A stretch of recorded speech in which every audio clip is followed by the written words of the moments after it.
திருச்சிற்றம்பலம்.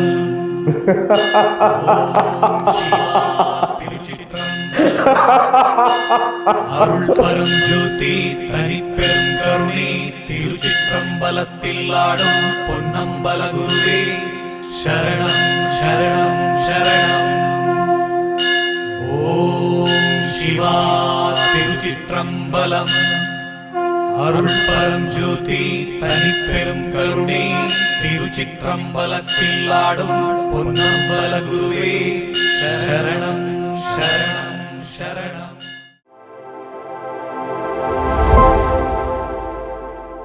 ತಿರುಚಿಟ್ರಂಬಲ ತಿರುಚಿಟ್ರಂಬಲಂ ತಿರುಚಿಟ್ರಂಬಲಂ ಗುರುವೇ ಶರಣು. ಓಂ ನಮಃ ಶಿವಾಯ, ಓಂ ನಮಃ ಶಿವಾಯ, ಓಂ ನಮಃ ಶಿವಾಯ. ವರಾಯು ಸ್ಟುಡಿಯೋಸ್ ನೋಡ್ತಾ ಇರೋಂಥ ಪ್ರತಿಯೊಬ್ಬರಿಗೂ ಈ ವಿಶೇಷವಾಗಿರುವಂಥ, ಉನ್ನತವಾಗಿರುವಂಥ ಹಾಗೂ ಅತ್ಯುತ್ತಮವಾಗಿರುವಂಥ ವಿಶೇಷವಾದ ಜ್ಞಾನವುಳ್ಳ ಪಾಡ್ಕಾಸ್ಟ್ಗೆ ನಿಮ್ಮೆಲ್ರಿಗೂ ಸ್ವಾಗತ, ಸುಸ್ವಾಗತ ಬಯಸ್ತಾ ಇದ್ದೀನಿ. ನಂಗೆ ಗೊತ್ತಿಲ್ಲ ಇವತ್ತಿನ ಈ ಕಾರ್ಯಕ್ರಮದಲ್ಲಿ ನಾನು ಏನು ಪ್ರಶ್ನೆ ಕೇಳ್ತೀನಿ ಅಂತ. ನನಗೆ ಗೊತ್ತಿಲ್ಲ ನಾನೇನು ಮಾತಾಡಬೇಕು ಅಂತ. ಮೌನನಾಗಿ, ಮುಗ್ಧನಾಗಿ, ಗುರುಗಳ ಮುಂದೆ ಶರಣಾಗಿ, ತಂದೆ ನೀನೇ ಬಂದು, ನೀನೇ ಬಳಗ, ನೀನೇ ಎಲ್ಲ ಅಂತ ಹೇಳಿ ಇವತ್ತು ಆ ಸ್ವಾಮಿ ಮುಂದೆ ಕೂತಿದ್ದೀನಿ. ಯಾವ ಜನ್ಮದ ಅನುಬಂಧವೋ ನನಗೆ ಗೊತ್ತಿಲ್ಲ. ಆ ಗುರುಗಳ ದರ್ಶನ ನನಗೆಲ್ಲೋ ಒಂದು ರೀತಿಯಲ್ಲಿ ಜೀವನ ಪಾವನವಾಯಿತು ಅನಿಸುತ್ತೆ. ನಿಮ್ಮೆಲ್ರಿಗೂ ಒಂದು ಸತ್ಯ ಹೇಳ್ತೀನಿ. ಇಷ್ಟು ದಿನ ನೀವು ನೋಡಿರುವಂಥ ಕಾರ್ಯಕ್ರಮಗಳಲ್ಲಿ ಅತ್ಯದ್ಭುತವಾದ ಆಧ್ಯಾತ್ಮಿಕ ಜ್ಞಾನವುಳ್ಳ ಕಾರ್ಯಕ್ರಮ ಇದಾಗುತ್ತೆ.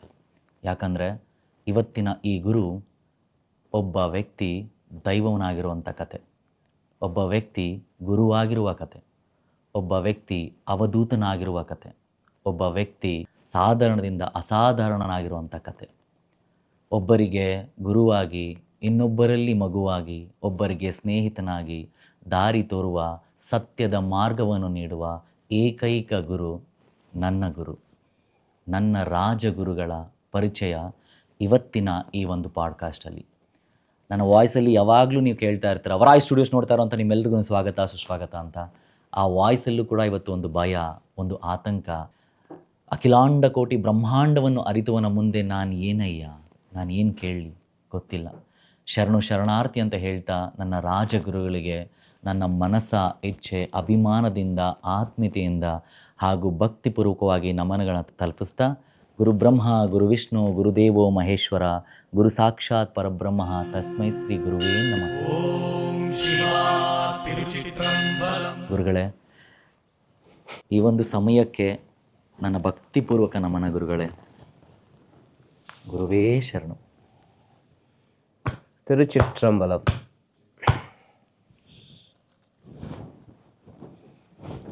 ಗುರುಗಳೇ, ಈ ಕಾರ್ಯಕ್ರಮ, ಈ ಪಾಡ್ಕಾಸ್ಟ್ ಶುರು ಮಾಡೋಕ್ಕಿಂತ ಮುಂಚೆ ನಿಮ್ಮನ್ನು ನೋಡಿದ್ದ ಕೆಲವೇ ನಿಮಿಷಗಳಲ್ಲಿ ನನ್ನ ಜೀವನದಲ್ಲಿ ಎಲ್ಲೋ ಒಂದು ಕಡೆ ಒಂದು ರೀತಿಯಲ್ಲಿ ಆ ಆಧ್ಯಾತ್ಮಿಕದ ಬೆಳಕು ನನಗೆ ಗೊತ್ತಾಗ್ತಿದೆ. ಸೊ ನಿಮ್ಗೆ ಅನಂತ ಕೋಟಿ ಧನ್ಯವಾದಗಳು. ಈ ಕಾರ್ಯಕ್ರಮ ಶುರು ಮಾಡೋಕ್ಕಿಂತ ಮುಂಚೆ ನಾನೇ ನಿಮಗೋಸ್ಕರ ಬರೆದ 2 ಸಾಲುಗಳನ್ನು ಹಾಡಬೇಕು. ನೀವು ಅದಕ್ಕೆ ಅಪ್ಪಣೆ ಕೊಡಬೇಕು ಅಂತ ಕೇಳ್ಕೊಳ್ತೀನಿ ಗುರುಗಳೇ. ಈ ಒಂದು ಸಾಲುಗಳು ನನ್ನ ರಾಜಗುರುಗಳಿಗೋಸ್ಕರ ನಾನು ಮನಸಾರ ಭಕ್ತಿಯಿಂದ ಬರೆದಿರುವಂಥದ್ದು. ಇದು ನಿಮಗಾಗಿ ಗುರುಗಳೇ. ಗುರುವೇ ಗುರುವೇ ಗುರುವೇ ಗುರುವೇ ಗುರುವೇ, ನೀ ಎನ್ನ ಮನಕ್ಕೆ, ನಾ ನಿನ್ನ ಪಾದಕ್ಕೆ. ಗುರುವೇ ಗುರುವೇ ಗುರುವೇ ಗುರುವೇ ಗುರುವೇ, ನೀ ಎನ್ನ ಮನಕ್ಕೆ, ನಾ ನಿನ್ನ ಪಾದಕ್ಕೆ. ಶರಣು ಶರಣು ಶರಣು ಶರಣು ಅಯ್ಯ ಸ್ವಾಮಿ, ಶರಣು ಶರಣು ಶರಣು ಶರಣು ಅಯ್ಯ. 2 ಸಾಲುಗಳು ಗುರುಗಳೇ. ಈ ಹಾಡನ್ನು ಖಂಡಿತವಾಗ್ಲೂ ನಾನು ಸಂಪೂರ್ಣ ಮಾಡ್ತೀನಿ. ಇದೇ ಗುರುಮನೆಯಲ್ಲಿ ಆ ಹಾಡನ್ನು ಸಂಗೀತದ ಸಮೇತ ನಾನು ನಿಮಗೆ ಸಮರ್ಪಿತ ಮಾಡ್ತೀನಿ ಗುರುಗಳೇ. Thank you so much. ನಿಮ್ಗೆ ಅನಂತ ಅನಂತ ಕೋಟಿ ಧನ್ಯವಾದಗಳು ಗುರುಗಳೇ. ತಿರುಚಿಟ್ರಂಬಲಂ ತಿರುಚಿಟ್ರಂಬಲಂ ಗುರುವೇ ಶರಣಂ. ನಮಃ ಶಿವಾಯ, ನಮಃ ಶಿವಾಯ, ನಮಃ ನಮಃ ಶಿವಾಯ, ನಮಃ ಶಿವಾಯ. ಭಾಳ ಒಂದು ಖುಷಿ ಆಯಿತು. 2 ಲೈನ್ ಹಾಡಲ್ಲ, ನೀನು ಚರಿತ್ರೆ ಬರೀಲಿಕ್ಕೆ ಬಂದವ. ನಿನ್ನಿಂದ ಚರಿತ್ರೆಯೇ ಸೃಷ್ಟಿಯಾಗ್ತದೆ. ನಿನ್ನ ಮನಕ್ಕೆ ಅಂತ ಹೇಳಿದೆಯಲ್ವ, ಗುರುವೇ ನೀ ನನ್ನ ಮನಕ್ಕೆ, ನಾನು ನಿನ್ನ ಪಾದಕ್ಕೆ ಅಂತೇಳಿ. ಸತ್ಯ ಅಲ್ವಾ? ಸತ್ಯ ಗುರುಗಳೇ. ಎಲ್ಲರ ಮನದಲ್ಲಿಯೂ ಎಲ್ಲರ ಮನೆಯಲ್ಲಿಯೂ ಒಂದು ಗುರುವಿನ ಚರಿತ್ರೆಯನ್ನು ನೀನು ಬರೀಲಿಕ್ಕೆ ಅಂತೇಳಿ ಹುಟ್ಟಿದವ. ಅದಕ್ಕೆ ಬೇಕಾಗಿ ನಿನಗೆ ಅರಿವಿಲ್ಲದಂತೆ ನೀನು ಈ ಸ್ಥಿತಿಗೆ ಬಂದು ಮುಟ್ಟಿದ್ದು. ಯಾವ ಸ್ಥಿತಿಗೆ? ಒಂದು ವಿಡಿಯೋ ಎಂಥದ್ದು, ಪಾಡ್ಕಾಸ್ಟ್ ಮಾಡಿಕೊಂಡು ಅಲ್ವಾ? ಅದು ಒಂದು ಗುರುವಿನ ಭಕ್ತ ಅಂತೇಳಿ ಆಗುವಾಗ ಅದರಲ್ಲಿ ಒಂದು ಸಂತೋಷ ಉಂಟು. ಒಂದು ಗುರುವಿನೊಂದು ಶಿಷ್ಯ ಅಂತಾಗುವ ಒಂದು ಸಂತೋಷ ಉಂಟು. ಒಂದು ಗುರುವಿಗೊಂದು ಆತ್ಮಕ್ಕೆ ಸಂಬಂಧಪಟ್ಟರೆ ಒಂದು ಸಂತೋಷ ಉಂಟು. ಭಕ್ತರ ಸಂತೋಷಕ್ಕೆ ಬೇಕಾಗಿ, ಶಿಷ್ಯರ ಸಂತೋಷಕ್ಕೆ ಬೇಕಾಗಿ, ಈ ಮನುಕುಲದ ಸಂತೋಷಕ್ಕೆ ಬೇಕಾಗಿ, ಪ್ರಕೃತಿಯ ಸತ್ಯದಂತೆ ನಾವು ನಡೆದಾಡುವ ಭೂಮಿಗಳೆಲ್ಲವೂ ಚೆನ್ನಾಗಿರಲಿ ಅಂತೇಳಿ ಒಂದು ಗುರುವಿನ ಆಶೀರ್ವಾದ ಇರ್ತದೆ. ಧನ್ಯವಾದಗಳಯ್ಯ. ಭಾಳ ಖುಷಿ ಆಗ್ತದೆ, ಇನ್ನು ಕಣ್ಣಲ್ಲಿ ನೀರು ಬರ್ತಾ ಉಂಟು. ಗೊತ್ತಿಲ್ಲ, ಗೊತ್ತಾಯ್ತಲ್ಲ? ಇದೇ ಸತ್ಯ, ಬೇರೆ ಅಂತ ಹೇಳಲಿಕ್ಕೆ ಸಾಧ್ಯ ಇಲ್ಲ. ಇದು ನಿನ್ನ ಅಂತರಾತ್ಮೆಯಿಂದ ಆಗುವಂಥ ವಿಚಾರ. ನಿನ್ನ ಒಂದು ಪ್ರೀತಿಗೆ ಭಗವಂತ ಹೊಲಿದು ಬಿಟ್ಟ. ಈಗ ಸಮಯ ಎಷ್ಟು? ಇದೊಂದು ಅಂತ ಪಾಡ್ಕಾಸ್ಟ್ ಮಾಡೋ ಸಮಯವಾಯಿತು. 12:30 ಮಧ್ಯಾಹ್ನ 12 ಗಂಟೆಗೆ ಪ್ರಾರಂಭ ಮಾಡಬೇಕು ಅಂತೇಳಿ ಇಷ್ಟು ಹೊತ್ತು ನೀನು ಕಾದು ಕೂತ್ಕೊಂಡು ಇಷ್ಟು ಸಂತೋಷದಿಂದ ನಗುತ್ತಾ ಇಷ್ಟು ಹೊತ್ತಿಗೆ ನನ್ನ ಹತ್ರ ಮಾತಾಡ್ತಿದ್ದಿ ಅಂತ ಹೇಳಿದರೆ ಇದು ನೀನು ಪಡ್ಕೊಂಡದ್ದು. ಇದು ನಾನು ಕೊಟ್ಟದಲ್ಲ. ಈ ಸಮಯವನ್ನು, ಈ ಸಂದರ್ಭವನ್ನು ಇದು ನೀನು ಪಡ್ಕೊಂಡದ್ದು ಜನ್ಮದಿಂದ. ಆ ಜನ್ಮದ ಅನುಬಂಧ ಅದು ಈ ರೀತಿಯಾಗಿ ನಿನ್ನನ್ನು ಇಲ್ಲಿ ಕೂತ್ಕೊಳಿಸಿದೆ. ಆ ಪಡ್ಕೊಂಡದಂದರೆ ಏನು? ಇಲ್ಲಿಗೆ ಬಂದು ಕಾದು ಕೂತು ಒಂದು ಸಲ ನೋಡಿ, ಒಂದು ಸಲ ಮಾತಾಡಿ, ಯಾವುದೋ ಒಂದು ರೀತಿಯಲ್ಲಿ ನಿಮ್ಮನ್ನು ಪ್ರಪಂಚಕ್ಕೆ ತೋರಿಸ್ಬೇಕು. ತುಂಬ ನನಗೆ ಖುಷಿಯಾಯಿತು. ಮಾಧವ ಕಣ್ಣ ಗೋವಿಂದ ಕಣ್ಣ ಅಂತ ಒಂದು ಹಾಡನ್ನು ಹಾಡಿ ಮಾಧವ ಕಣ್ಣ ಎಂಗಳ್ ಯಾದವ ಕಣ್ಣ ಗೋವಿಂದ ಕಣ್ಣ ಗೋಪಾಲ ಕಣ್ಣ ಮಾಧವ ಕಣ್ಣ ಎಂಗಳ್ ಯಾದವ ಕಣ್ಣ ಗೋವಿಂದ ಕಣ್ಣ ಗೋಪಾಲ ಕಣ್ಣ ಮಾಧವ ಕಣ್ಣ ಎಂಗಳ್ ಯಾದವ ಕಣ್ಣ. ಎಲ್ಲರ ಹತ್ರ ಹಾಡನ್ನು ಆಡಿಸಿ, ಆಗ ಎಲ್ಲರ ಹತ್ರ ನಿನ್ನ ಹಾಡನ್ನು ಅದು ಆಡಿಸ್ತೀನಿ ಅಂತ ಹೇಳಿದರೆ ಅದು ಒಂದು ಗುಡ್ ಸೋಲ್. ಒಂದು ದೇವರ ನಾಮಸ್ಮರಣೆಯನ್ನು ಎಲ್ಲರ ಹತ್ರ ಅದು ಮಾಡಿಸ್ತದೆ ಅಂತ ಹೇಳಿದರೆ ಅದು ಪ್ರಕೃತಿಗೆ ಬೇಕಾದದ್ದು ಎಂಬ ಒಂದು ಉತ್ತರ ಸಿಕ್ಕಿತ್ತು. ಧನ್ಯವಾದಗಳು. ಆಗ ನೀನು ಕೇಳಿದೆ, ಒಂದು ಸಂದರ್ಶನ ಮಾಡಬೇಕು, ಒಂದು ನಮ್ಮ ಒಂದು ಚಾನಲಲ್ಲಿ ನೀವು ಒಂದು ಆಶೀರ್ವಾದ ಮಾಡಬೇಕು ನಮ್ಮ ಚಾನಲಿಗೆ. ಹೇಗೆ ಆಶೀರ್ವಾದ ಮಾಡೋದು? ಧನ್ಯವಾದಗಳು ಅಲ್ವಾ? ಈಗ ಆಶೀರ್ವಾದ ಆಗ್ತಾ ಉಂಟು. ಯಾರಿಂದ? ವಾರಾಯು ಸ್ಟುಡಿಯೋದಿಂದ ರಂಜಿತ್ತಿಂದ ಪ್ರಪಂಚಕ್ಕೆ ಹೋಗ್ತಾ ಉಂಟು. ಪ್ರಪಂಚದಾದ್ಯಂತ ಹೋಗಲಿ, ಡೋಂಟ್ ವೆರಿ. ಶರಣಾರ್ಥಿ ಅಯ್ಯ. ಗೊತ್ತಾಯ್ತಲ್ಲ? ಒಂದು ಗುರುವನ್ನು ಪ್ರಪಂಚಕ್ಕೆ ಪರಿಚಯ ಮಾಡಿ ಕೊಡುವನೊಬ್ಬ ಶಿಷ್ಯ. ಗುರು ಯಾವತ್ತೂ ಪರಿಚಯ ಆಗಲಿಕ್ಕೆ ಇಷ್ಟಪಡೋದಿಲ್ಲ. ಶಿಷ್ಯನಾದವನು ಗುರುವನ್ನು ಪರಿಚಯಿಸ್ತಾನೆ. ಹಾಗೆ ಪರಿಚಯಿಸಲಿಕ್ಕೆ ಬಂದವನೇನು, ಇಷ್ಟೇ ಹೇಳಲಿಕ್ಕೆ ಸಾಧ್ಯ. ಇವತ್ತಿನ ದಿನ ಶುಭ ದಿನ. ಅದಲ್ಲದೆ ಧರ್ಮರಕ್ಷೆ ಯಜ್ಞ ನಡೀತಾ ಇರುವ ಸಮಯ ಇದು. ಆಟಿ ತಿಂಗಳು ಅಂತೇಳಿದ್ರೆ ಅದು ಗುರುಪೌರ್ಣಮಿ ಬರ್ತದೆ, ಎಲ್ಲವೂ ಬರ್ತದೆ, ಚಾತುರ್ಮಾಸ ಎಲ್ಲವೂ ಬರ್ತದೆ. ಅರ್ಥ ಆಯ್ತಾ? ಇದು ಯಾಕೆ ಮಾಡ್ತಾ ಇದ್ದಾರೆ ಅಂತ ಹೇಳಿದರೆ ಪವಿತ್ರ ಆತ್ಮಗಳು ಅದರ ಸೇವೆಯನ್ನು ಮಾಡೋ ಸಮಯ. ಜೀವಾತ್ಮ ಇನ್ನು ಪವಿತ್ರ ಆತ್ಮ, ಅದು ಯಾರು ಬೇಕಾದ್ರೂ ಇರ್ಬೋದು. ಸಾಧು ಸಂತರು, ಯೋಗಿಗಳು, ಋಷಿಮುನಿಗಳು, ದೇವರುಗಳು, ಕಿನ್ನರರು, ಕಿಂಪುರುಷರು, ರಾಕ್ಷಸರು ಅಂತಾರೆ 1000 ಇರ್ತದೆ. ಅರ್ಥ ಆಯ್ತಲ್ವ? ಅದರಲ್ಲಿ ಅದರಲ್ಲಿ ಪವಿತ್ರ ಆತ್ಮ. ಶರಣಯ್ಯ. ರಾಕ್ಷಸರಲ್ಲೂ ಪವಿತ್ರ ಇದೆ ಅಂತೇಳಿ ಹ್ಮ್. ಹೇಳೋದು ಅರ್ಥ ಆಯ್ತಾ? ರಾವಣನಿಗೊಂದು ಸಿಸ್ಟಮ್ ಇತ್ತು. ಹ್ಮ್. ಏನು ಗೊತ್ತಾ? ಯಾರು ನನ್ನ ದೇಶಕ್ಕೆ ಬಂದರೆ ಹ್ಮ್. ಹೋಗುವಾಗ ತೃಪ್ತಿಯಲ್ಲಿ ಸಂತೋಷದಲ್ಲಿ ಹೋಗಬೇಕು ಅಂತ. ಹ್ಮ್. ಆದ ಕಾರಣ ರಾಕ್ಷಸರಲ್ಲಿ ಪವಿತ್ರವಾದವ ರಾವಣ.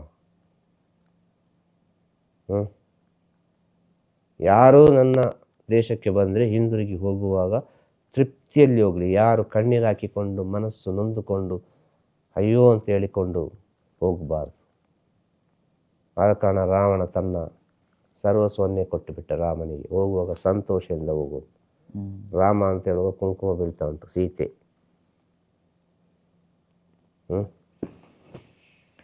ಇಷ್ಟೇ ಹೇಳಲಿಕ್ಕೆ ಸಾಧ್ಯ. ಶರಣಯ್ಯ, ಶರಣಾರ್ಥಿ.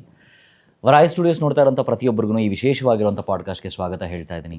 ಎನ್ಲೈಟ್ಮೆಂಟ್ ಶೋ ಅಂತಲೇ ಹೇಳ್ಬೋದು. ನಿಮ್ಮಲ್ಲಿರುವಂಥ ಜ್ಞಾನವನ್ನು ಇನ್ನಷ್ಟು ಚುರುಕುಗೊಳಿಸಿ ಆ ಜ್ಞಾನಕ್ಕೆ ಅರ್ಥವನ್ನು ನೀಡುವಂಥ ಏಕೈಕವಾಗಿರುವಂಥ ಒಂದು ಬಿಂದು ಇರುತ್ತೆ. ಆ ಬಿಂದುನ ಎಚ್ಚೆತ್ತುಗೊಳಿಸುವಂಥ ಈ ಕಾರ್ಯಕ್ರಮಕ್ಕೆ ನಿಮ್ಮೆಲ್ಲರಿಗೂ ಸ್ವಾಗತ. ಇದುವೇ ನಮ್ಮ ರಾಜಗುರುಗಳ ರಾಜಮನೆಯ ಗುರುಮನೆಯ ಒಂದು ಸಾನ್ನಿಧ್ಯ. ಈ ವಿಶೇಷವಾಗಿರೋ ಸಾನ್ನಿಧ್ಯದಲ್ಲಿ ಗುರುಗಳ ಸಾನ್ನಿಧ್ಯಕ್ಕೆ ನೀವು ಬಂದರೆ ನಿಮ್ಮ ಜೀವನದಲ್ಲಿರುವಂಥ ಸರ್ವ ಪಾಪಗಳನ್ನು ಕಳೆಯುವಂಥ ಒಂದು ದಾರಿ ಇಲ್ಲಿ ಸಿಗುತ್ತೆ ಅಂತಲೇ ಹೇಳ್ಬೋದು. ಇಲ್ಲಿ ಬಂದಿರೋರಿಗೆ ಮಾತ್ರ ಗೊತ್ತು ಇದರ ಅನುಭವ ಏನು ಅಂತ. ಹೀಗಾಗಲೇ ಈ ಕಾರ್ಯಕ್ರಮದಲ್ಲಿ ಇವರ ಶಿಷ್ಯಂದರು ಭಕ್ತಾದಿಗಳು ಮಾತಾಡುವಂಥ ಶೋನ ನೀವು ನೋಡಿದ್ದೀರ. ಸತ್ಯತೆಗಳನ್ನು ಬಿಚ್ಚಿಟ್ಟು ಅವ್ರಿಗಾಗಿರೋ ಅನುಭವಗಳನ್ನು ನೀವು ಕೇಳಿದ್ದೀರ, ಹಾಗೂ ಒಳ್ಳೆ ರೆಸ್ಪಾನ್ಸ್ ಕೂಡ ಕೊಟ್ಟಿದ್ದೀರ. ನಿಮ್ಮೆಲ್ಲರಿಗೂ ಅನಂತ ಕೋಟಿ ಧನ್ಯವಾದ ತಿಳಿಸ್ತಾ ಇದ್ದೀನಿ. ಯಾವ ಜನ್ಮದ ಪುಣ್ಯವೋ ನನಗೆ ಗೊತ್ತಿಲ್ಲ. ಇವತ್ತಿನ ಪ್ರಶ್ನೆ ಹಾಗೂ ಉತ್ತರ ಎರಡೂ ಗುರುಗಳವೇ ಹೊರತು ನನ್ನದೇನೂ ಇಲ್ಲ. ಇನ್ನು ನೇರವಾಗಿ ಒಂದು ಪಾಡ್ಕಾಸ್ಟ್ನ ಶುರು ಮಾಡೋಣ. ಈ ಕಾರ್ಯಕ್ರಮ ನೋಡ್ತಾ ಇರೋಂಥ ಮತ್ತೊಬ್ಬ ಎಲ್ಲರಿಗೂ ಥ್ಯಾಂಕ್ ಯು ಸೋ ಮಚ್ ಅಂತ ಹೇಳ್ತಾ ಇದ್ದೀನಿ. ನಿಮ್ಮ ಅನಿಸಿಕೆ ಅಭಿಪ್ರಾಯಗಳನ್ನು ಕಮೆಂಟ್ ಮುಖಾಂತರ ತಿಳಿಸಿ, ಹಾಗೂ ಈ ಒಂದು ಶೋಗೆ ಅತ್ಯುನ್ನತವಾದ ಸಪೋರ್ಟನ್ನು ನೀಡಿ ಕಾರ್ಯಕ್ರಮದಲ್ಲಿ ಶೇರ್ ಮಾಡಿ. ನಮ್ಮ ರಾಜಗುರುಗಳ ಬಗ್ಗೆ ಕರ್ನಾಟಕದ ಮಾತ್ರ ಅಲ್ಲ, ಇಡೀ ಭಾರತದಾದ್ಯಂತ ಮನೆ ಮನೆಗೆ ಈ ಒಂದು ಕಾರ್ಯಕ್ರಮ ತಲುಪಲಿ ಅನ್ನೋದೇ ನನ್ನ ಆಶಯ. ನಿಷ್ಕಲ್ಮಶದಿಂದ ಬಂದಿರುವಂಥ ಪ್ರತಿಯೊಬ್ಬರನ್ನು ಎರಡೂ ಕೈಗಳಿಂದ ಬಾಚಿ ಬಾ ಮಗನೇ ಅಂತ ಹೇಳೋ ಏಕೈಕ ಗುರು ನನ್ನ ಗುರು. ರಾಜಗುರುಗಳ ಬಗ್ಗೆ ಎರಡ ಇತಿಹಾಸಗಳನ್ನು ಸೃಷ್ಟಿ ಮಾಡ್ಬೋದು. ಚರಿತ್ರೆಯಾಗುವಂಥ ಈ ಜಾಗದಲ್ಲಿ ನಾನಿವತ್ತು ಕೂತಿದ್ದೀನಿ. ಹಾಗಾದರೆ ಈ ಜಾಗ ಇರೋದಾದರೂ ಎಲ್ಲಿ? ನಾವು ಯಾವ ಜಾಗಕ್ಕೆ ಬಂದಿದ್ದೀವಿ? ಇದರ ಒಮ್ಮೆ ಜಲಕ್ನ ನೋಡ್ಕೊಂಬರೋಣ. ಮೈಸೂರಿನ ಸರಿಸುಮಾರು 15 ಕಿಲೋಮೀಟರ್ಗಳ ದೂರದಲ್ಲಿರುವಂಥ ಈ ಗೋಪಾಲಪುರ ಅನ್ನೋ ಸ್ಥಳದಲ್ಲಿ ಮಹತ್ತರವಾದ ಕ್ಷೇತ್ರ, ಅತ್ಯುನ್ನತ ಶಕ್ತಿ ಇರುವಂಥ ಕ್ಷೇತ್ರ ಇದಾಗಿದೆ. ಚರಿತ್ರೆಯಲ್ಲಿ ರಾಯರು, ಚರಿತ್ರೆಯಲ್ಲಿ ಸಾಯಿಬಾಬಾ, ಅದೇ ರೀತಿ ಚರಿತ್ರೆಯಲ್ಲಿ ನನ್ನ ರಾಜಗುರು ಉಳಿಯುವಂಥ ಕ್ಷೇತ್ರವಿದಾಗಿದೆ. ಬನ್ನಿ.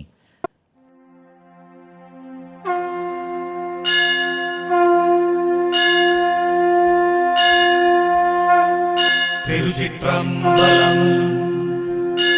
ಓಂ ಶಿವಾ ತಿರುಚಿಟ್ರಂಬಲಂ.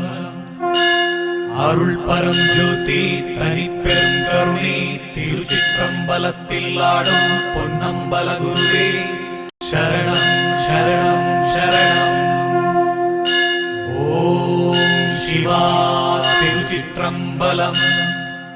அருள் பரம் ஜோதி தனிப்பெரும் கருணை திருச்சிற்றம்பலத்தில் ஆடும் பொன்னம்பல குருவே சரணம் சரணம் சரணம். ಸರ್ವೇ ಜನೋ ಸುಖಿನೋ ಭವಂತು, ಸರ್ವ ಸಮಸ್ತ ಸನ್ಮಂಗಳಾನಿ ಭವಂತು ಹೇಳುವಂಥ ಪ್ರತಿಯೊಬ್ಬರೂ ಇಲ್ಲಿಗೆ ಬರಲೇಬೇಕು. ನಿಮ್ಮನ್ನು ಕರಿತಿಲ್ಲ, ನಿಮಗೆ ಆದೇಶನೂ ನೀಡ್ತಿಲ್ಲ. ಇದು ಗುರುಗಳ ಸನ್ನಿಧಿ. ನೀವು ಗುರುಗಳನ್ನ ನೋಡಬೇಕು ಅಂದ್ಕೊಂಡ್ರೆ ಇಲ್ಲಿಗೆ ಬರ್ತೀರಾ. ಗುರುಗಳು ನಿಮ್ಮನ್ನು ಕರೆಸ್ಕೊಳ್ತಾರೆ. ಎಲ್ರಿಗೂ ಒಳ್ಳೆಯದಾಗಲಿ ಅಂತ ಹೇಳ್ತಾ, ಗುರುಗಳೇ, ನನ್ನ ಮೊದಲನೇ ಪ್ರಶ್ನೆ ನಿಮಗೆ. ಪ್ರತಿಯೊಬ್ಬ ಮನುಷ್ಯ ಹುಟ್ಟಿದ ಮೇಲೆ ಒಂದು ರೀತಿಯಲ್ಲಿ ಜೀವನ ಪಡೆದ ಮೇಲೆ ಅವನು ಯಾವ ಸ್ಥಾನಕ್ಕೆ ಹೋಗ್ತಾನೆ ನನಗೆ ಗೊತ್ತಾಗಲ್ಲ. ಆದರೆ ಗುರು ಆಗಬೇಕು ಅಂತಂದರೆ ಇದೇ ರೀತಿಯ ಒಂದು ಆಚರಣೆ ವಿಚಾರಗಳನ್ನ ನಡೆಸ್ಕೊಂಡು ಬರಲೇಬೇಕು. ನೀವು ಗುರು ಆಗೋದಕ್ಕೆ ಮೂಲ ಕಾರಣ ಆದರೂ ಏನಿತ್ತು ಗುರುಗಳೇ? ಯಾವ ಸಂದರ್ಭ ನಿಮ್ಮನ್ನು ಗುರುವಾಗೋಂಗೆ ಮಾಡ್ತು? ಯಾವ ಸಂದರ್ಭಕ್ಕೆ ನೀವು ಮನಸೋತು ಗುರುಗಳಾಗಬೇಕು ಅಂದ್ಕೊಂಡ್ರಿ, ಅಥವಾ ನಿಮ್ಮ ಗುರುಗಳ ಸೇವೆ ಮಾಡಬೇಕು ಅಂದ್ಕೊಂಡ್ರಿ? ವಿಧಿ ನಿಯಮ. ಅರ್ಥ ಆಯ್ತು? ಎಲ್ಲವೂ ವಿಧಿ ನಿಯಮ ಅಂತ ಹೇಳೋದು. ನೋಡು, ಆತ್ಮಗಳು ಸುತ್ತುತ್ತಾ ಉಂಟು. ಇದು ಸತ್ಯ. ಇದು ಯಾರಿಗೆ ಅರ್ಥ ಆಗ್ತದೋ ಅಂತ ನಂಗೆ ಗೊತ್ತಿಲ್ಲ. ಮೊದಲನೇದಾಗಿ ಹೇಳುವುದಾದರೆ, ನಾನು ಯಾವುದಕ್ಕೂ ಆಸೆ ಪಡಲಿಲ್ಲ. ನನಗೇನೂ ಗೊತ್ತಿಲ್ಲ ಆಯಿತು ನಾನು ಈ ರೀತಿ ಆಗ್ತೇನೆ ಅಂತೇಳಿ.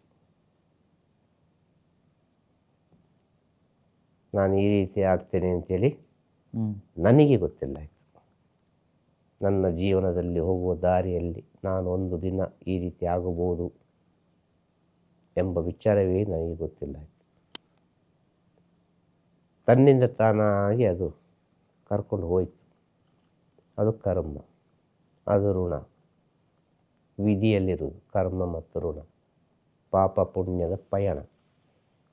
ಈ ಪಾಪ ಪುಣ್ಯದ ಪಯಣದಲ್ಲಿ ಪಾಪವು ಪುಣ್ಯವು ಪಯಣ ಮಾಡಿ ಈ ಪಾಪದ ಅರಿವೆಲ್ಲ ಆಗಿ ಅಯ್ಯೋ ಅಂತೇಳಿ ಆಗುವಾಗ ಕಣ್ಣಿಗೆ ಕಂಡದ್ದು ಒಂದು ಗುರು ಚೈತನ್ಯ. ಈ ಪ್ರಪಂಚವೇ ಬಿಟ್ಟಾಗ ಬಾ ಮಗನೇ ಅಂತೇಳಿ ಕೈ ಹಿಡಿದದ್ದು ಗುರು ಚೈತನ್ಯ, ಗುರುದೇವರು. ನಾನಿದ್ದೇನೆ ಬಾ ಮಗನೇ ಅಂತೇಳಿ. ಇದು ಕತೆ ತುಂಬ ಉಂಟು ಹೇಳಲಿಕ್ಕೆ ಹೋದರೆ. ಹೀಗೆ ಆದದ್ದು ಅಂತ ಕೇಳಿದ್ಯಲ್ಲ, ಯಾವ ಕಾರಣಕ್ಕೆ ಬೇಕಾಗಿ ಆಯಿತು ಅಂತೇಳಿ. ನಾನು ಹುಟ್ಟಿದ್ದು ಚೆನ್ನೈಯಲ್ಲಿ. ಹೇಳೋದು ಆ್ಯಕ್ಚುಲಿ ನಾನು ಅಂತ ಹೇಳಲಿಕ್ಕೆ ಇಲ್ಲ ಇಲ್ಲಿ. ನಾನು ಎಂಬ ಪದವೇ ಬರಬಾರ್ದು. ಈಗ ಅರ್ಥ ಆಗಬೇಕಲ್ಲ. ಈಗ ಮನುಷ್ಯರಿಗೆ ಎಷ್ಟು ಅರ್ಥ ಆಗುವಾಗ ಹೇಳಿದ್ರೆ ಅರ್ಥ ಆಗೋದಿಲ್ಲ. ಆದ ಕಾರಣ ಹೇಳೋದು, ಈ ದೇಹ ಈ ಭೂಮಿಗೆ ಬಂದದ್ದು ಚೆನ್ನೈಯಲ್ಲಿ, ಬರ್ತ್ ಪ್ಲೇಸ್.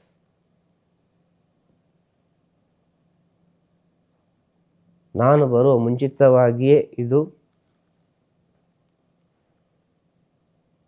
ಈ ಮಗು ಬೇಡ ಅಂತೇಳಿ, ಈ ಮಗು ಬೇಡ ಎಂಬ ಒಂದು ನಿರ್ಧಾರ ಮಾಡಿದಂಥ ಸ್ಥಿತಿ ನಮ್ಮ ತಾಯಿ, ನಮ್ಮ ಅಮ್ಮ. ಅವರ ಹೆಸರು ಸರೋಜಾ ಅಂತೇಳಿ. ಅವರು ಮೂಲತ್ವ ಆಂಧ್ರದವರು, ನಾವು ಮೂಲತ್ವ ದಕ್ಷಿಣ ಕನ್ನಡದವರು. ನಮ್ಮ ತಂದೆ ಪರಂಪರೆ ಅಲ್ಲ. ಇವರು ದಕ್ಷಿಣ ಕನ್ನಡದಲ್ಲಿ ಚಿನ್ನದ ಕೆಲಸ ಮಾಡ್ತಾಯಿದ್ದವರು, ಗೋಲ್ಡ್ ಸ್ಮಿತ್, ಡೈಮಂಡ್ ವರ್ಕ್. ಹಾಗೆ ಅವರು ಅಲ್ಲಿಂದ ಚೆನ್ನೈಯಲ್ಲಿ ಕೊನೆಗೆ ಹೋಗಿ ಕೆಲಸ ಮಾಡ್ತಿರೋ ಸಮಯದಲ್ಲಿ ನಮ್ಮ ತಂದೆ ತಾಯಿಯವರಿಗೆ ಏನೋ ಒಂದು ಪ್ರೇಮ ಆಗಿ, ಲವ್ ಮ್ಯಾರೇಜ್ ಆಗಿ, ಅದರಲ್ಲಿ ಹುಟ್ಟಿದಂಥ ಒಂದು ಮಗು ನಿನ್ನ ಹತ್ರ ಮಾತಾಡ್ತಿರೋದು. ಹೇಳೋದು ಅರ್ಥ ಆಯ್ತಾ? ಅದೇ ಹೇಳಿದೆ, ನೀನು ಚರಿತ್ರೆ ಬರಲಿಕ್ಕೆ ಬಂದವ, ನೀನು ಹಾಡು ಹೇಳಲಿಕ್ಕೆ ಬಂದವ ಅಲ್ಲ. ಮುಂದೆ ಒಂದು ದಿನ ಚರಿತ್ರೆ ಆಗ್ತದೆ ಅಂತ ಹೇಳೋದು.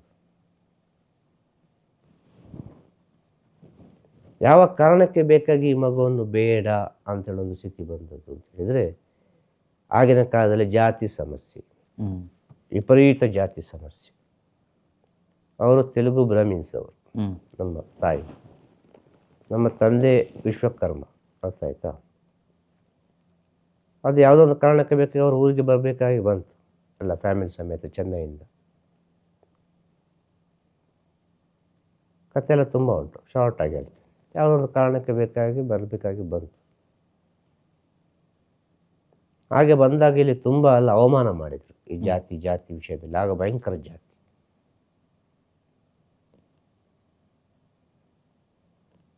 ಆಗ ಮೊದಲೇ ಇದು ಸ್ವಲ್ಪ ಅವರ ಕಿವಿಗೆ ಬಿದ್ದಿತ್ತು ಈ ಜಾತಿ ಸಮಸ್ಯೆ. ಯಾಕೆಂದರೆ ನನ್ನ ಮೇಲೆ ಒಬ್ಬರಿದ್ದಾರೆ, ಅರ್ಥ ಆಯ್ತಲ್ವ? ಪೂರ್ವಾಶ್ರಮದ ಕತೆ. ಈಗ ನೀನು ಹೇಳಬೇಕು ಇದಕ್ಕೆ ಉತ್ತರ. ಕೇಳಿದ್ಯಲ್ವಾ ಯಾವ ಕಾರಣಕ್ಕೆ ಬೇಕಾಗಿ ಹೀಗೆ ಆಯಿತು ಅಂತೇಳಿ? ನನಗೆ ಹೇಳಲಿಕ್ಕೆ ಖುಷಿ ಇದೆ, ಯಾಕೆಂದ್ರೆ ಸತ್ಯ ವಿಚಾರ. ಇವತ್ತು ಯಾರು ಅಂಥ ಪವಿತ್ರವಾದ ಶಿಷ್ಯರು ನಾನು ನೋಡ್ತಾ ಇಲ್ಲ, ಅಂಥ ಶಿಷ್ಯಂದ್ರೆ ಇಲ್ಲ. ಇದು ಸತ್ಯ. ಹೇಳೋದು ಅರ್ಥ ಆಯ್ತಾ? ಇರು, ಮುಂದುವರಿಸುವ, ಗಡಿಬಿಡಿ ಮಾಡ, ಹಾಗೆ ಕಂಟಿನ್ಯೂ ಆಗ್ತದೆ ಅಂತ ಹೇಳು. ನಡುವಲ್ಲಿ ಏನೊಂದು ಬರ್ಬೋದು, ಅದು ಸಹ ಅರ್ಥ ಮಾಡಿಕೊಳ್ಬೇಕು ಯಾಕೆ ಅಂತೇಳಿ. ಆಗ ನಮ್ಮ ಅಕ್ಕ ಹುಟ್ಟಿದ ಮೇಲೆ ಈ ಜಾತಿ ಸಮಸ್ಯೆ ವಿಷಯಗಳು ಸ್ವಲ್ಪ ಅಮ್ಮನ ಕಿವಿಗೆ ಬಿದ್ದು ಅಮ್ಮನ ಮನಸ್ಸು ನೊಂದು ಹೋಗಿ ಇನ್ನು ಈ ಮಗು ಬೇಡ, ಸುಮ್ಮನೆ ಸಮಸ್ಯೆ ಯಾಕೆ, ಈ ಜಾತಿ ಸಮಸ್ಯೆಯಲ್ಲೆಲ್ಲ ಯಾಕೆ ಅಂತೇಳಿ ಈ ಮಗು ಬೇಡ ಅಂತೇಳಿ ಹಾಸ್ಪಿಟ್ಲಿಗೆ ಹೋಗುವಾಗ ಯಾರೋ ಒಬ್ಬರು ವಯಸ್ಸಾದವರು ಬಂದು, ಅಮ್ಮ ನೀನು ತಪ್ಪು ಮಾಡ್ತಾ ಇದ್ದಿ ಅಂತೇಳಿ, ಅಮ್ಮ ನೀನು ತಪ್ಪು ಮಾಡ್ತಾ ಇದ್ದಿ. ಆಗ ಅಮ್ಮನಿಗೆ ಒಂದು ಶಾಕ್. ನಾನು ಯಾವ ಕೆಲಸಕ್ಕೆ ಹೋಗ್ತಾ ಇದ್ದೇನೆ, ಅವರು ಯಾಕೆ ಸಡನ್ ಬಂದು ತಪ್ಪು ಮಾಡ್ತಾ ಇದ್ದಿ ಅಂತ ಹೇಳಿದರು. ಹಾಗೆ ಮನೆಗೆ ಬಂದು ಮಲ್ಕೊಂಡಾಗ ಈ ಒಂದು ಯೋಚನೆಯಲ್ಲಿ ಒಂದು ನಿದ್ರಾವಸ್ಥೆಗೆ ಹೋದಾಗ, ಇದು ನಡೆದ ವಿಚಾರ. ನಿದ್ರಾವಸ್ಥೆಗೆ ಹೋದಾಗ ಗುರು ರಾಘವೇಂದ್ರರು ಬಂದು ಅವರ ಹೊಟ್ಟೆಯನ್ನು ಹೀಗೆ ಸವರಿದರು. ಇದು ಕೆಲವರಿಗೆಲ್ಲ ಗೊತ್ತಿದೆ ವಿಷಯ, ಆ ಸಮಯದಲ್ಲಿ ಇದ್ದವರಿಗೆ. ಹೇಳೋದಾಯ್ತಾ? ಇದು ಭೂಮಿಗೆ ಬರುವ ಮುಂಚಿನ ಒಂದು ಕತೆ. ನಾನು ಭೂಮಿಗೆ ಬರಲಿಲ್ಲ, ಅಮ್ಮನ ಗರ್ಭದಲ್ಲಿರುವ ಸಮಯದಲ್ಲಿ. ಕಾರಣ ಏನು ಅಂತೇಳಿದರೆ, ನನ್ನ ಅಮ್ಮ ರಾಘವೇಂದ್ರರ ಪರಮ ಭಕ್ತರು. ಪರಮ ಭಕ್ತರಂದರೆ ಶ್ರೇಷ್ಠ ಭಕ್ತರು. ಎಂಥ ಇದ್ದರೂ ಕೂಡ ಅದು ರಾಘವೇಂದ್ರರ ಹೆಸರು ಹೇಳಿ ಕೊಡೋದು, ಎಂಥ ಇದ್ದರೂ ಕೂಡ ರಾಘವೇಂದ್ರ ಅಂತಲೇ ಹೇಳೋದು. ಹಾಗೆ ಇಲ್ಲಿಂದ ಪ್ರಾರಂಭ, ಭೂಮಿಗೆ ಬರುವ ಮುಂಚೆ.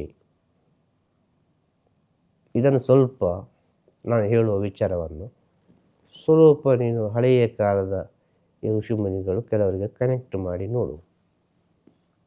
ನಾನು ಸುಲಭ ದಾರಿ ಹೇಳೋದು, ಇದನ್ನು ಹೇಳೋದಿಲ್ಲ ಯಾರು ಕೂಡ, ಅದು ನಾನು ಹೇಳೋದು.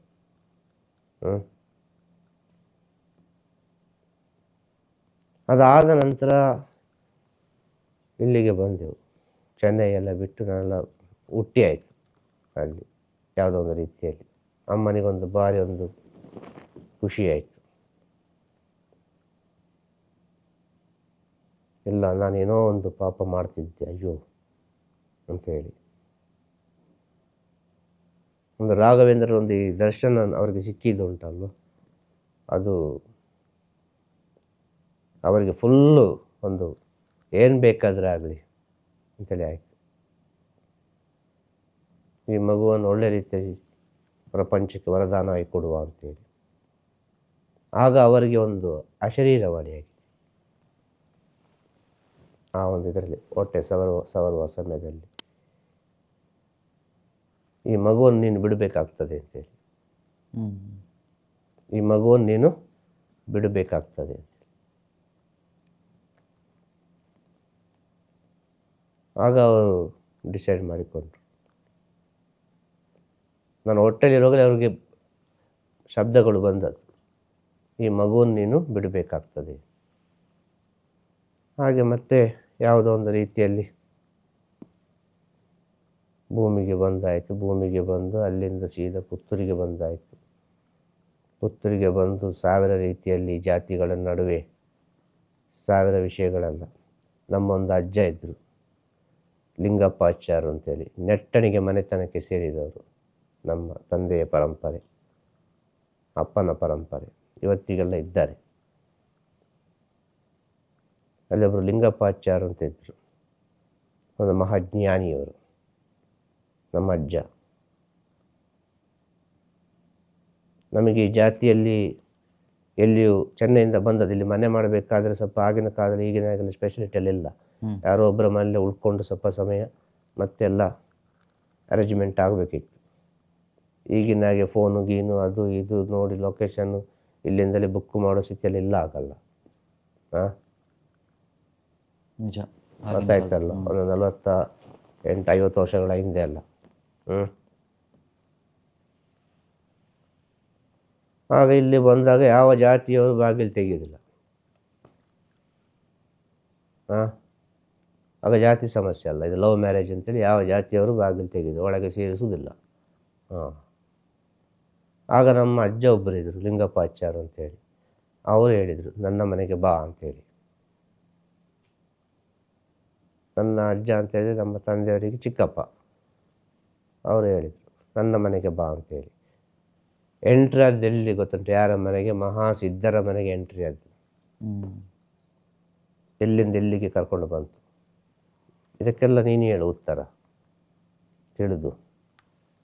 ಅಲ್ಲ, ಕೇಳುವವ ಇದನ್ನು ನೋಡುವವ ಕೇಳಿ ತಿಳ್ಕೊಳ್ಳಿ, ಆಲೋಚನೆ ಮಾಡಿ ತಿಳ್ಕೊಳ್ಳಿ, ಹೇಳೋದು ವಿಷಯ.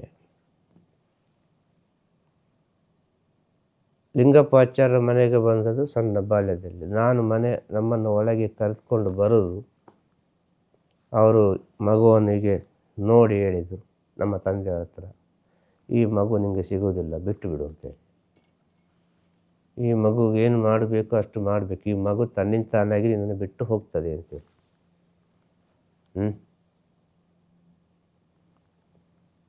ತಂದೆಗೆ ಕೂಡ ಫಿಕ್ಸ್. ಯಾಕೆಂದರೆ ಅವರು ಹೇಳಿದ ಮಾತು ಉಂಟಲ್ಲ, ಅದು ಮಿಸ್ ಆಗಲಿಕ್ಕೆ ಸಾಧ್ಯವೇ ಇಲ್ಲ. ನಮ್ಮ ಅಜ್ಜ ಹೇಳಿದ ಮಾತುಗಳು. ಹಾಗೆ ಅವರೊಟ್ಟಿಗೆ ನಮ್ಮ ಜೀವನ ಸ್ಟಾರ್ಟ್ ಆಯಿತು ಪುತ್ತೂರಲ್ಲಿ. ಅವರು ಯಾವಾಗಲೂ ಸಂಧ್ಯಾ ವಂದನೆ ಮಾಡುವಾಗ ಮಾಲಿಂಗೇಶ್ವರ ದೇವಸ್ಥಾನ ಪುತ್ತೂರಲ್ಲಿ ಕರೆಕ್ಟ್ 12 ಗಂಟೆ ಪೂಜೆ ಆಗುವಾಗ ಅವರು ಅನುಷ್ಠಾನಕ್ಕೆ ಕೂತ್ಕೊಳ್ತಾರೆ.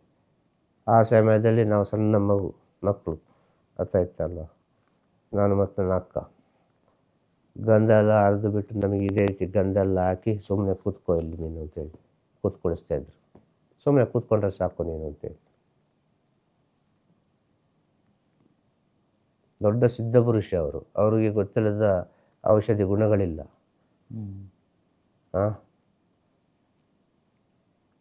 ಅವರು ಕಲೀಲೇ ಇಲ್ಲ. ಅವತ್ರ ಯಾರೆಲ್ಲ ಬಂದು ಮಾತಾಡಿಕೊಂಡು ಹೋಗ್ತಾರೆ, ಅವ್ರನ್ನ ಹುಚ್ಚರು ಅಂತ ಹೇಳ್ತಾ ಇದ್ರು ಆಗಿನ ಕಾಲದಲ್ಲಿ. ಎಂತ ಯಾವ ಥರ ಮಾತಾಡೋದು ಅಂತೇಳಿ.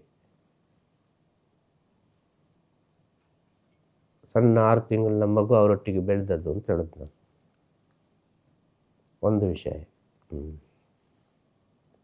ಅಂಥ ಸಮಯದಲ್ಲಿ ತುಂಬ ಎಂತ ಹೇಳೋದು, ಭಯಂಕರ ಚುರುಕು ಇದ್ದ ಸಮಯದಲ್ಲಿ ಯಾವುದೋ ಒಂದು ಇನ್ಸಿಡೆಂಟಲ್ಲಿ ಒಂದು ಮೇಲಿಂದ ಕೆಳಗೆ ಬಿದ್ದು ಯಾರೋ ಒಬ್ಬರು ಎಂಥದೋ ಒಂದು ಮಾತಾಡುವಾಗ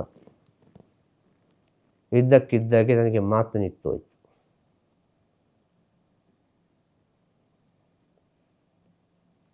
ಅಷ್ಟು ಸಣ್ಣ ವಯಸ್ಸಿನಲ್ಲಿ ಮಾತಾಡಲಿಕ್ಕೆ ಸಾಧ್ಯನೇ ಇಲ್ಲ.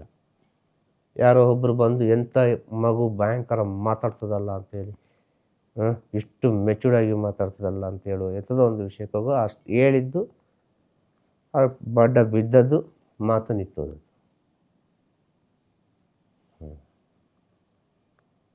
ಮತ್ತೆ ಅದು ಹೆಂಗೆ ಸರೋಯ್ತು ಗೊತ್ತೇವ? ಸರಿ ಹೋಗಲಿಲ್ಲ. ಈಗ ನಾನು ಮಾತಾಡೋದೇ ನಿನಗೆ ಅನಿಸ್ಬೋದು ನಾನು ಮಾತಾಡ್ತಿದ್ದೇನೆ ಅಂತ. ನಾನು ಮಾತಾಡ್ತಾನೆ ಇಲ್ಲ, ಇದು ಸತ್ಯ. ಉತ್ತರ ಸಿಕ್ಕಲಿ ಸೈನ್ಸಿಗೆ. ಇದಕ್ಕೆ ಬಾಲ್ಯದಲ್ಲಿ ನನ್ನ ಫ್ರೆಂಡ್ಸ್ಗಳಲ್ಲಿದ್ದರೆ ಕೇಳ್ಬೋದು, ಅವ್ರ ಹತ್ರ ಎಲ್ಲಿಯೋ ಇದ್ದ ಅಂತ ಗೊತ್ತಿಲ್ಲ. ಒಂದು ವೇಳೆ ಇದನ್ನೆಲ್ಲ ನೋಡೋದಾದರೆ ಅರ್ಥ ಆಗ್ಬೋದು. ಟೀಚರ್ನವರು ನಮಗೆ ತಮಾಷೆ ಮಾಡಿ ಶಾಲೆಗೆ ಹೋಗುವಾಗ ಒಂದು ಹೋಟ್ಲಿಗೆ ಹೋಗಿ ಒಂದು ಮಸಾಲೆ ದೋಸೆ ಬೇಕು ಅಂತ ಹೇಳಿದ್ರೆ ಅದು ಮ ಅಂತೇಳಿ ಲಾಸ್ಟ್ ಚೀಟಲ್ಲಿ ಬರೆದು ಅವನಿಗೆ ತೋರಿಸೋದು. ಅಂದರೆ ಹೇಳೋದು ಅರ್ಥ ಆಯ್ತಾ? ಇರು ಮುಗಿಲಿಲ್ಲ. ಟೀಚರೆಲ್ಲ ನನ್ನ ಹತ್ರ ಪ್ರಶ್ನೆ ಕೇಳೋದು, ಅವರಿಗೆ ಟೆನ್ಷನ್ ಆದರೆ ಎಲ್ಲ ನೋಡಿ ನಗ್ತಾರೆ.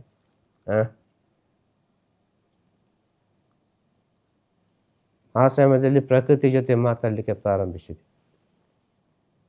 ಹಾಗೆ ಇದೇ ಲಿಂಗಪ್ಪಾಚಾರ್ಯ ನನ್ನ ಅಜ್ಜ ಇದ್ದರೆ ಅವರು ಹೇಳಿದ ಮಾತು, ಒಳ್ಳೆ ಮಾತಾಡ್ತಾನೆ, ಪ್ರಪಂಚಕ್ಕೆ ಮಾತಾಡ್ತಾನೆ ಅವ, ಸುಮ್ಮನೆ ಇರು ನೀನು ತಲೆ ಬಿಸಿ ಮಾಡಬೇಡ ಅಂತೇಳಿ. ನಮ್ಮ ತಂದೆಯವರಿಗೆ ಇದ್ದಲ್ಲೆಲ್ಲ ಕರ್ಕೊಂಡು ಹೋಗೋದು ಕೆಲಸ.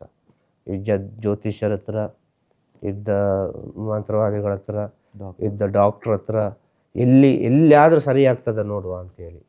ಎಷ್ಟು ದೇವಸ್ಥಾನ ಅಂತ ಗೊತ್ತಿಲ್ಲ, ಸರಿ ಆಗ್ತದೆ ನೋಡುವ ಅಂತೇಳಿ. ಆ ಸಮಯದಲ್ಲಿ ಪುತ್ತೂರಿನಲ್ಲಿ ರುದ್ರವೇಲ್ ಗುರುದೇವರಿದ್ದರು. ನಮ್ಮ ಗುರುಗಳು, ನನ್ನ ಗುರುಗಳು ರುದ್ರವೇಲ್ ಗುರುದೇವರು. ಅವರು ಪುತ್ತೂರಲ್ಲಿದ್ದರು. ಅವರಲ್ಲಿ ಬೀರಮಲೆ, ಪುತ್ತೂರು ಬೀರಮಲೆಯಲ್ಲಿ ಅವರಲ್ಲಿಗೆ ನಮ್ಮನ್ನು ಕರ್ಕೊಂಡು ಹೋದಾಗ ಅವರು ಹೇಳಿದದೆ, ಈ ಮಗು ನನಗೆ ಕೊಟ್ಟು ಬಿಡ ಅಂತೇಳಿ. ಈ ಮಗು ನನಗೆ ಕೊಟ್ಟು ಬಿಡು. ಅಂತೇಳಿ. ಆಗ ಇದೊಂದು ಸಮಸ್ಯೆ, ಮಾತಿನ ಸಮಸ್ಯೆ ಬಂದಾಗ ರುದ್ರವೇಲ್ ಗುರುದೇವರು ಹೇಳಿದ ಅದರಲ್ಲಿ, ಇವನು ಪ್ರಪಂಚಕ್ಕೆ ಮಾತಾಡ್ತಾನ, ತಲೆಬಿಸಿ ಮಾಡಬೇಡ ನೀನು. ಗುರುಗಳು ಹೇಳಿ ವರ್ಷಗಳು ಹೋಗ್ತಾ ಉಂಟು, ಇಲ್ಲಿ ಮಾತು ಬರ್ತಾನೆ ಇಲ್ಲ. ಎಲ್ಲರೂ ಹೇಳ್ತಾ ಇದ್ದಾರೆ ಎಂತ ಮಾತಾಡ್ತಾನೆ ಇವ ಮಾತಾಡೋದೇ ಕಾಣೋದಿಲ್ಲ ಅಂತೇಳಿ.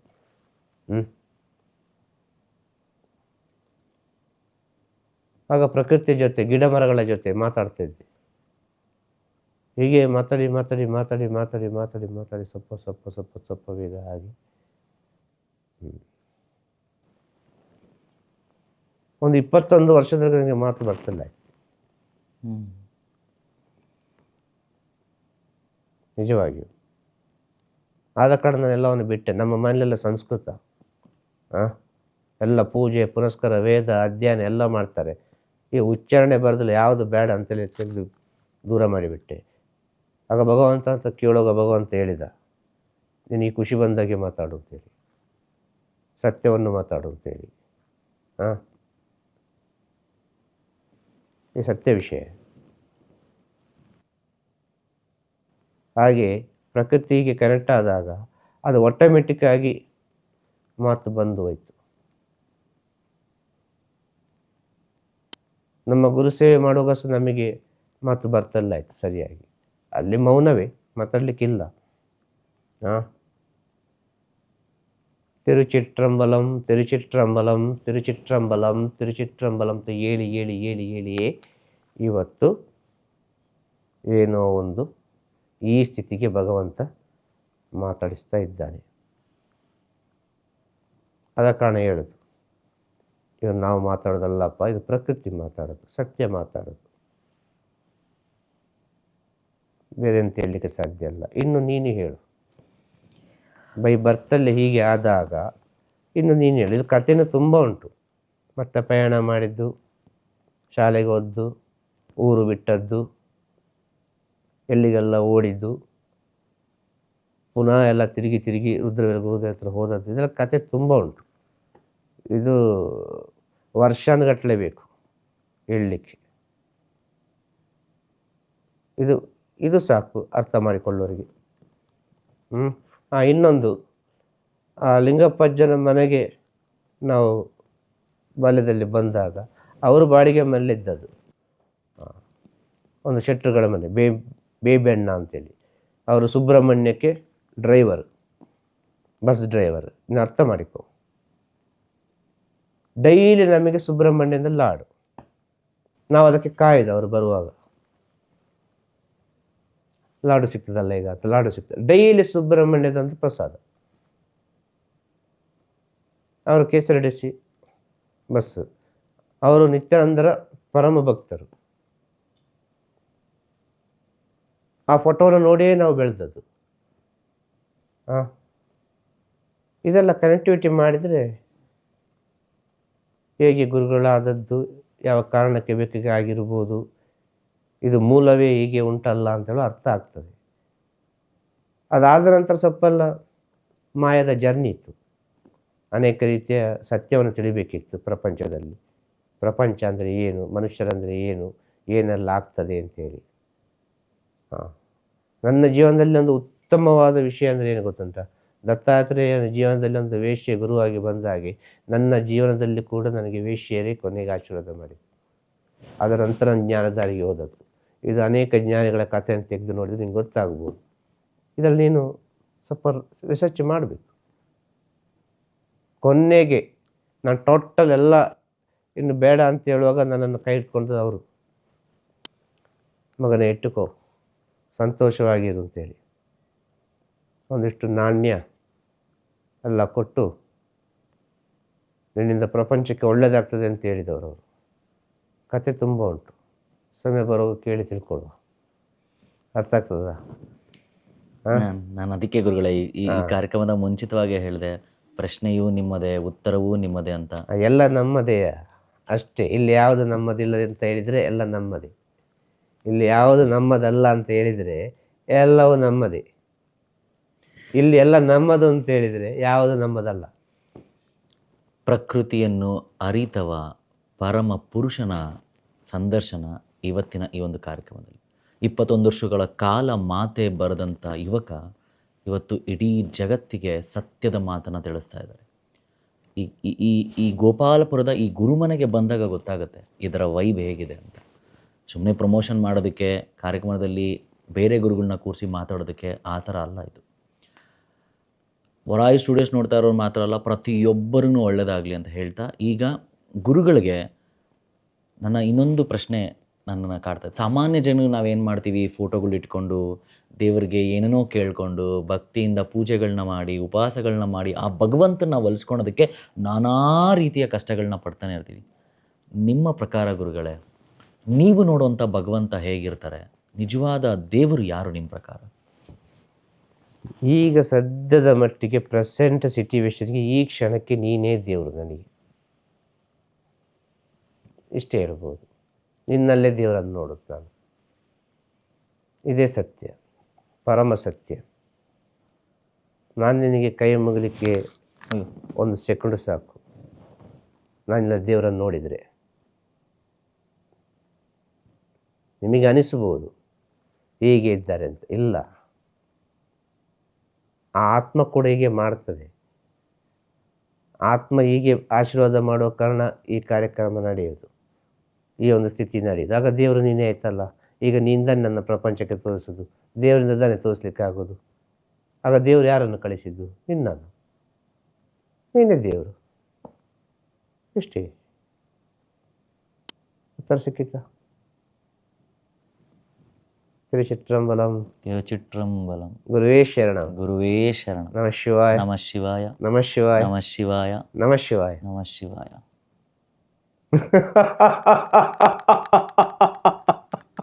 Ha ha ha ha ha ha ha!